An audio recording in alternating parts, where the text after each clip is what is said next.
हुए भगवान किष्किंधा पर पहुंचे, वहां पर ही वानरों से और हनुमान से प्रभु से मुलाकात हुई। 9 बार माता शब्द श्री हनुमान जी ने बोला है, क्योंकि हनुमान जी जानते हैं कि रावण समझाने से समझने वाला नहीं है और युद्ध तो करना ही पड़ेगा। और युद्ध करने के लिए शक्ति की आवश्यकता पड़ती है। शक्ति की आराधना की है मानो जानकी जी के चरणों में बैठकर।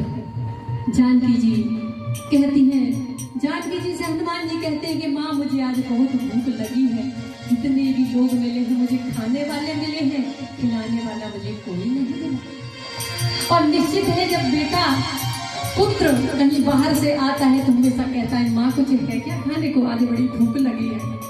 क्योंकि माँ के चरणों में विश्रांति मिलती है, आराम मिलता है, और जहाँ आराम मिलता है, विश्रांति मिलती है, वहीं भूख भी लगती है और निद्रा भी आती है। चैन की निद्रा माँ की गोदी में जो आती है वो शायद कहीं नहीं आएगी। माँ की लोरियों में जो माँ की लोरियां सुनने के बाद जो निद्रा आती है वो शायद स्वर्ग में कहीं भी नहीं मिल सकती। आज हनुमान जी कहते हैं माँ मुझे बहुत भूख लगी है। जानकी जी के नैनों से अश्रुधारा बहती है, कहते हैं बेटा मेरे पास तो ऐसी कोई वस्तु नहीं कि मैं तुझे तेरी भूख को शांत कर सकूं, मैं तो खुद बंधन में हूँ।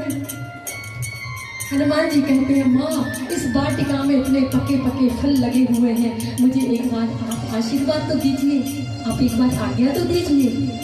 जानकी जी कहती है बेटा पराई वस्तु पर अपना कोई अधिकार नहीं है, इस रावण के रखवारे बैठे हैं, निश्चित ही तुझे अगर एक भी फल खाता हुआ देख लेंगे तेरा वध कर देंगे। लेकिन हनुमान जी को तो अपने स्वामी पर, अपने प्रभु पर भरोसा है। वो जानते हैं कि इस रावण तो मेरा बाल भी बांका नहीं कर सकता, क्योंकि मेरे स्वामी मेरे रक्षा करने के लिए बैठे हैं। और यही समर्पण भाव हमको भी होना चाहिए। कोई भी बड़े से बड़ा कार्य कर रहे हो, निश्चित ये कहो कि मेरे प्रभु करने वाले हैं। कोई भी संकट आए मेरे प्रभु आप मेरे साथ में हो। और यही हनुमान जी ने कहा ठीक है माँ आप जो आज्ञा दीजिए।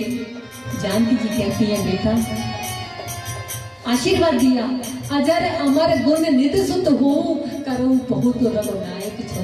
अजर और अमर का जो आशीर्वाद दिया है वो माँ जानकी जी ने हनुमान जी को दिया है। आज भी हनुमान जी अमर है।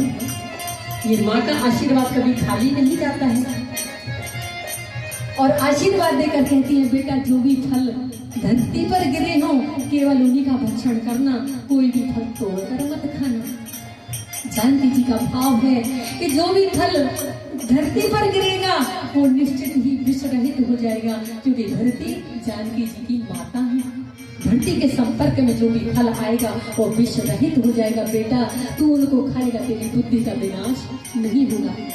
हनुमान जी कहते हैं जो आ गया माँ।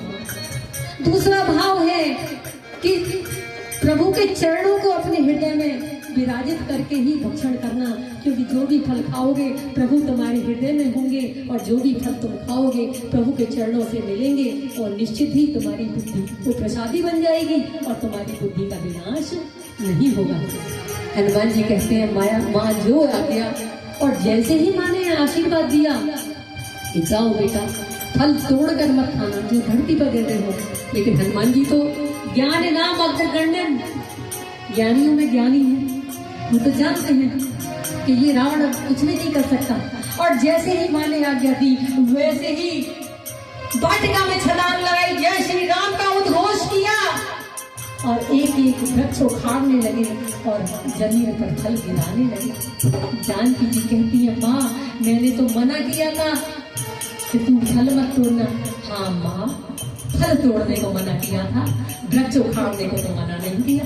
मैं तो वृक्ष उखाड़ रहा हूँ और उन फलों को धरती पर गिरा रहा हूँ, क्योंकि मुझे उनका भक्षण करना है। जानकी जी फिर भी भ्रमित होती है कि रावण के अनुयायी देख लेंगे इसका वध कर देंगे। और हनुमान जी कहते हैं माँ कोई कुछ नहीं कर सकता, अब मुझे भर पेट ये फल खाने दो।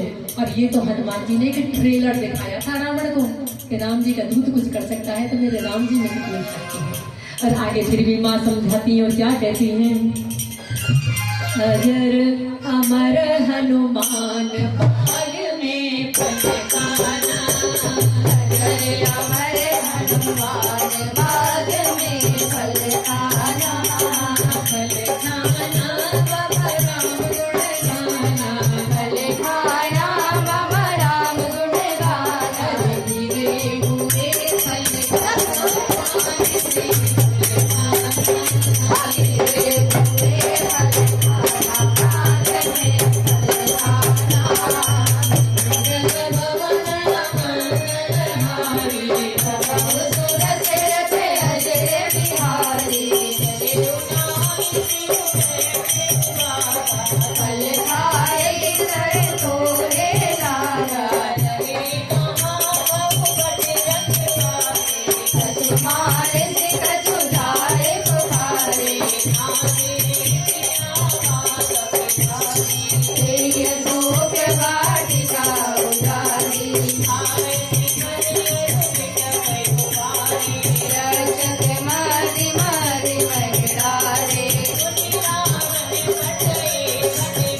आए